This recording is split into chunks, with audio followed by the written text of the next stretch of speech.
বাংলাদেশের রাজপথের সংগ্রামী বীর, চরমনাইর সম্মানিত পীর হযরত মাওলানা মুফতি সৈয়দ রেজাউল করিম।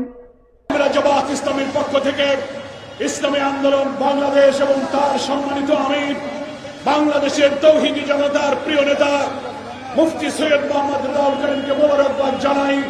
জাতির রাজনীতির এই সংকটকালে ইসলামী দল শক্তি ঐক্যের কাণ্ডারি হয়ে জাতীয় ঐক্যের পথে তিনি যে অসাধারণ ভূমিকা রেখেছেন, আপনি এগিয়ে চলুন, জনগণ ইসলামী নেতৃত্বের পাশে থাকবে।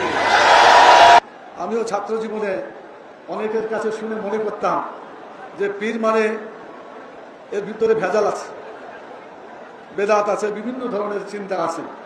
কিন্তু আজকে পীর সাহেবের পাশে বসে তার কথা, তার আচরণ আমার কাছে মনে হয়েছে বাংলাদেশের ইনি পীর নয়, বাংলাদেশে ইসলাম কায়েম করার জন্য এক মহাপীর